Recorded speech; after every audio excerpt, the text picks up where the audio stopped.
Frères et sœurs paroissiens, la paix soit avec vous. Alors, on est à la troisième vidéo sur comment lire l'Apocalypse. On va expliquer quelques symboles utilisés dans l'Apocalypse. Et d'abord, je vais donner une petite remarque sur la question de la temporalité dans le livre de l'Apocalypse de Jean.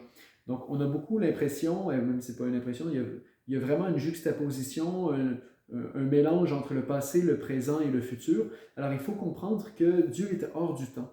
Donc, quand il parle à son prophète, par une révélation qu'on appelle Apocalypse, eh bien, il donne une lumière sur le futur à partir des symboles utilisés par les prophètes, par exemple dans l'Ancien Testament, pour donner le sens du présent, le présent du prophète, le présent de sa situation ecclésiale. Et en fait, comme Dieu est hors du temps et comme sa lumière est bonne pour tous les temps, eh bien, ce qu'il a dit à Jean qui était sur l'île de Patmos en 96, dans une situation très concrète, très particulière, cela s'applique pour toutes les générations de l'Église aussi. Le combat contre le mal, c'est vrai pour toutes les générations. Et c'est pour ça qu'on ne peut pas lire l'Apocalypse en se demandant est-ce que ceci est arrivé, est-ce que ceci va arriver bientôt. En fait, ça arrive à chaque génération. Okay? Donc, je vais donner un sens ensuite du symbole des chiffres.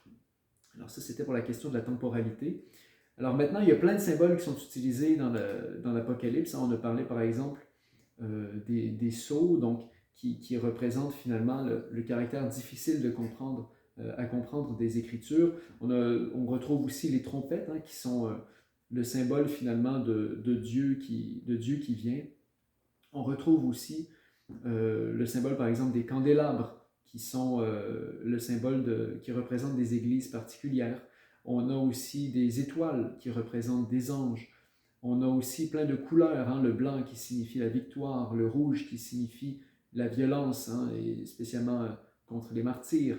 Et en même temps, on a le noir qui signifie la mort. On a le vert qui signifie la décomposition.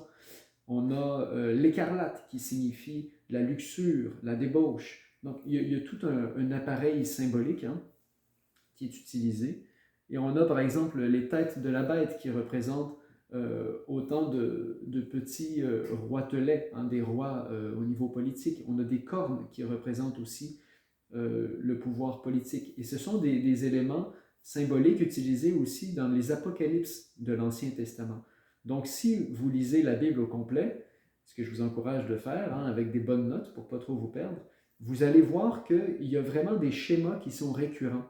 Il y a des éléments qui reviennent comme des refrains et qui nous permettent de ne pas lire l'Apocalypse de Jean comme de manière fondamentaliste, c'est-à-dire d'attendre que tel événement se passe et puis ensuite un autre et un autre, comme si il s'agissait d'un plan chronologique de fin du monde, alors qu'il ne s'agit pas du tout de ça. Il s'agit d'abord d'une révélation sur le sens du combat présent à la lumière de la victoire de l'agneau, victoire définitive à laquelle nous sommes appelés à nous unir. Alors maintenant, pour les chiffres dans l'Apocalypse, il y a tout un symbole à ce moment-là aussi. Donc, comme vous savez, 7 dans la Bible, c'est le sens de la plénitude, c'est le symbole de la plénitude. Et donc, 6, c'est le sens de ce qui n'est pas complet encore, d'où le fameux chiffre 666, qui représente César qui se prend pour Dieu, mais qui précisément n'est pas Dieu, parce que 6, comme je viens de le dire, c'est le chiffre de l'imperfection. Ensuite, on a 1000 qui signifie très longtemps. Et donc, par exemple, 1000 ans, c'est pas 1000 ans au sens chronologique, scientifique, c'est vraiment un long temps. Et donc, quand on a plusieurs fois 1000 ans, c'est un très long temps.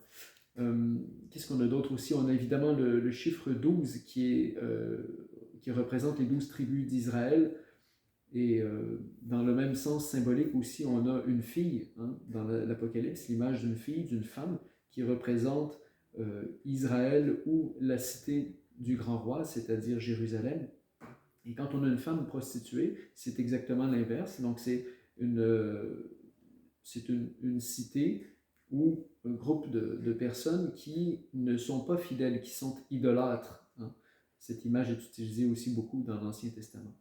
Alors voilà, évidemment, je n'ai pas fait le tour de tous les symboles, il y en aurait beaucoup.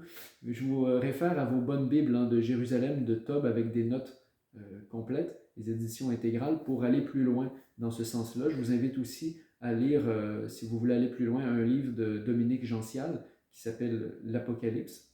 ce qui doit être engendré bientôt.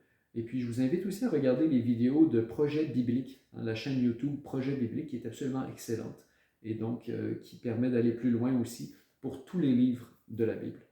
Et que Dieu vous bénisse. Bonne semaine.